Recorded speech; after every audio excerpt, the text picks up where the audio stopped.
खुद जीतो तो सब ठीक और हार जाओ तो ईवीएम तो है ही ठीकरा फोड़ने के लिए, ईवीएम तो है ही बदचलन। मतलब धोबी से न जीतने पर गधे के कान ऐंठ दो। अब ऐसे में सवाल ये है कि जब राजीव गांधी सरकार द्वारा ही ईवीएम के इस्तेमाल को लेकर कानून लाया गया तो फिर कांग्रेस आज इसका विरोध क्यों कर रही है? आज उन्हीं के पुत्र आदरणीय राहुल जी इसके विरोध में क्यों हैं? वैसे ईवीएम पर सवाल उठाने वाले तब कहां थे जब 2017 में खुद चुनाव आयोग द्वारा ईवीएम को हैक करने के दावों करने वाली सभी पार्टियों को आमंत्रण दिया गया और ईवीएम हैकथॉन रखी गई थी। क्यों उस वक्त कोई सियासी दल सामने नहीं आया?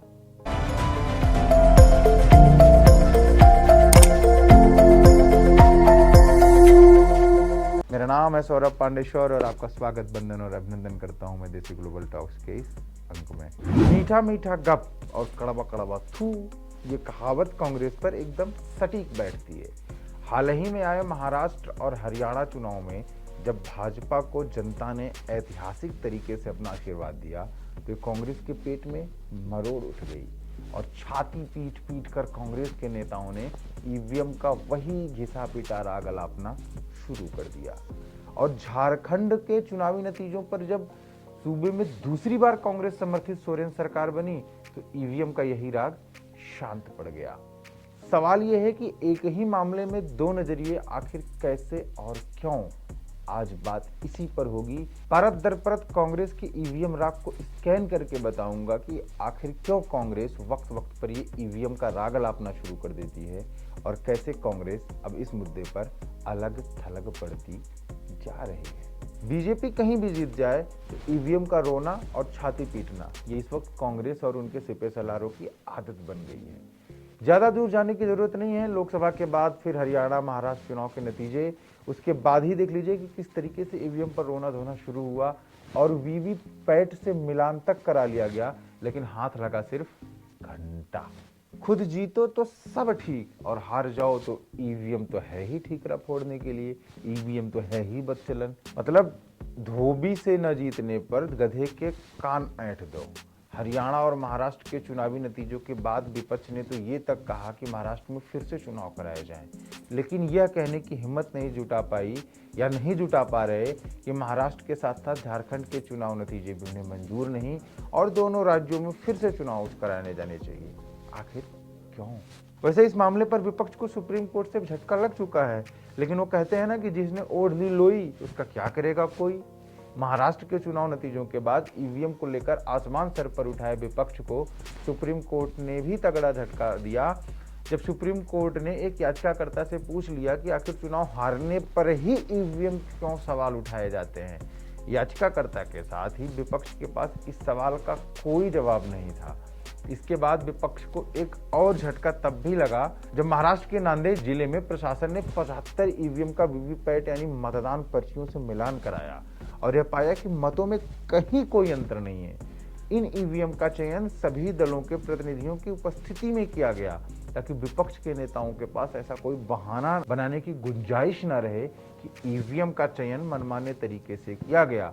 इतना ही नहीं, खुद चुनाव आयोग सुप्रीम कोर्ट में लिखित में यह बता चुका है कि उसने 2019 से अब तक 4 करोड़ से अधिक वीवीपैट पर्चियों के साथ ईवीएम वोटों का मिलान किया है और अब तक बेमेल होने का कोई उदाहरण नहीं मिला है।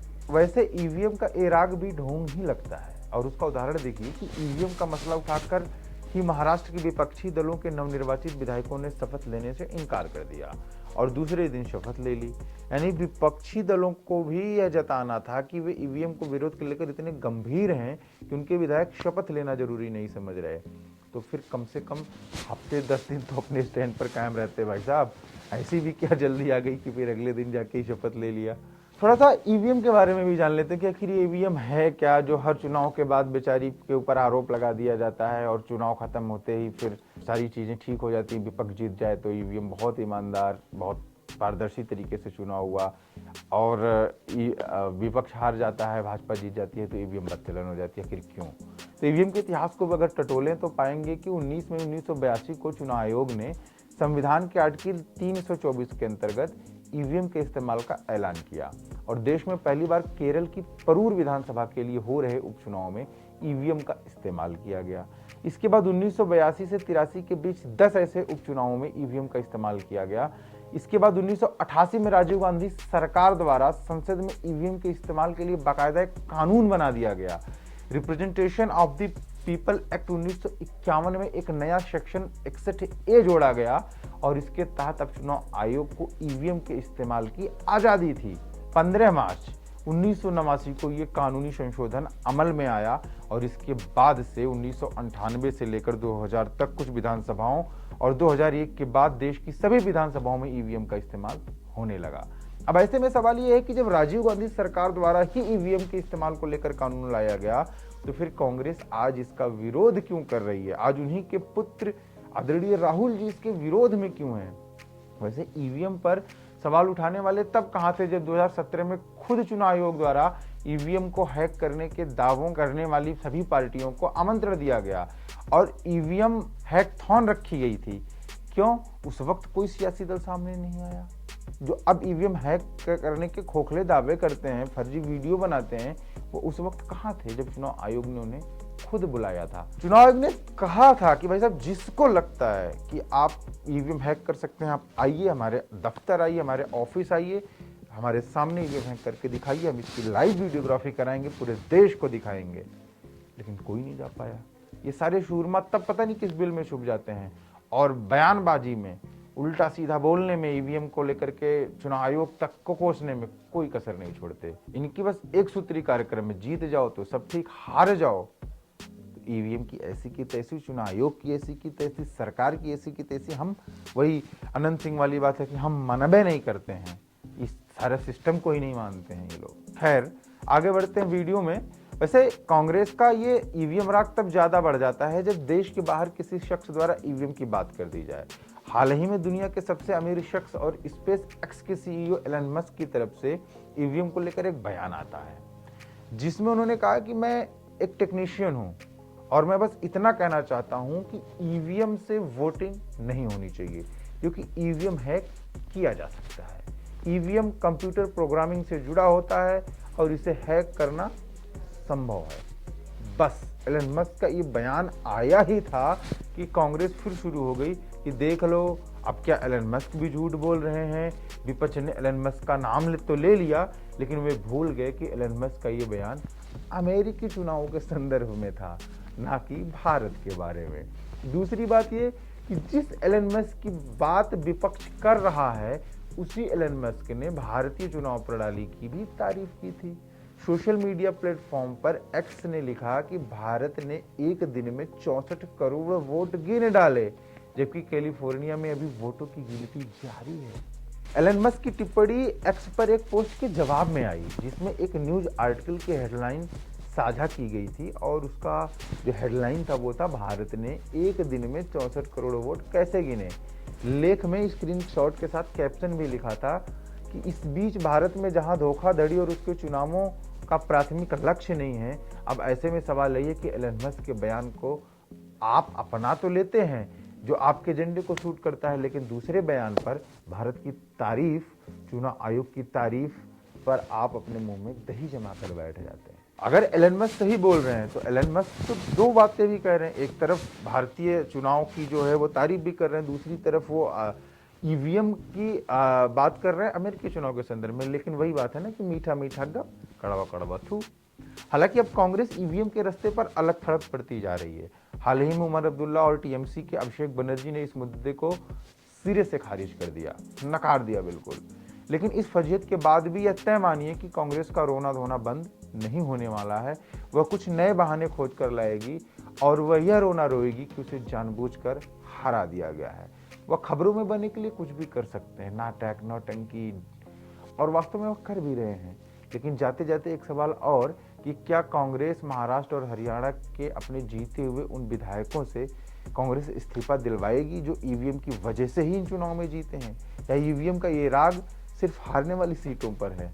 बहरहाल ईवीएम को लेकर के भारतीय जनमानस में किसी को कोई संदेह नहीं है। ईवीएम एक पूरी तरीके से निष्पक्ष और पारदर्शी चुनावी प्रक्रिया है जिसमें भारत का हर नागरिक आस्था और विश्वास रखता है और अपने अपने हिसाब से अपने अपने राज्य अपने अपने क्षेत्रीय मुद्दों के आधार पर अपने जनप्रतिनिधि चुन के भेजता है, जो संसद में और तमाम विधानसभाओं में बैठकर उनके लिए कानून बनाने का काम करते हैं। किसी को कहीं भी कोई संदेह नहीं है, ये जो भ्रामक बातें कांग्रेस कर रही है ये अपने ही बनाए जाल में उलझती जा रही है। इसके सहयोगी दल भी इसके साथ खड़े होने को तैयार नहीं है, क्योंकि कोई ये मानने को तैयार नहीं कि आप उसी ईवीएम से जीतकर सदन में पहुंच रहे हैं, तब तक सब ठीक है, लेकिन आप जिन सीटों पर हार जा रहे हैं उन चीज़ों पर ईवीएम और चुनाव आयोग पर सीधे उंगली उठा रहे हैं। तो ये तो फिर वही बात हो गई ना कि मतलब आप क्लास टॉप नहीं कर पा रहे हो तो क्लास टीचर और मॉनिटर की सेटिंग का आरोप लगा करके आप सोचते हो कि आपको नंबर नहीं दिए जा रहे हैं। ऐसा नहीं है, आत्मचिंतन करिए,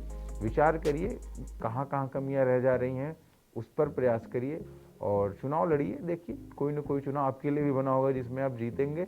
और कांग्रेस को अगर वास्तव में लगता है कि ईवीएम में कोई छेड़खानी हुई, ईवीएम में कोई गड़बड़ी हुई है, तो सिर्फ महाराष्ट्र क्यों, झारखंड की सरकार उनकी पार्टी समर्थित है, इस्तीफा दिलवा दें पूरी सरकार को, दोबारा चुनाव कराने की मांग कर लें, तब समझ में आएगा कि हाँ ये सीरियस है इसको लेकर के। ये नाटक नोटंकी ड्रामा करने से कोई फर्क नहीं पड़ने वाला है। इस देश को आदत है एंटरटेनमेंट की, जिस देश में लाखों लोग करोड़ों लोग बिग बॉस बैठ के देख लेते हैं फ्री में, उसमें कर राहुल गांधी इस तरीके की दो चार बातें करेंगे तो लोग खाली मजे ही लेंगे, इसको कोई सीरियस लेगा नहीं। तो मेरा यही कहना है नेता प्रतिपक्ष जी से कि भाई साहब थोड़ा सा कोई आरोप लगाने से पहले सोच समझ के आरोप लगाया करिए। ऐसे ईवीएम का नाम आप लेते हो, आपकी बातों को कोई सीरियसली नहीं लेता है, तो कुछ ऐसी बातें करिए जिससे आप भी एक सीरियस राजनेता के तौर पर लोगों के सामने आ सके, वरना ये सब तो चलता रहेगा। बहरहाल आपको ये एपिसोड कैसा लगा आप हमें कमेंट बॉक्स में ज़रूर बताइएगा। धन्यवाद।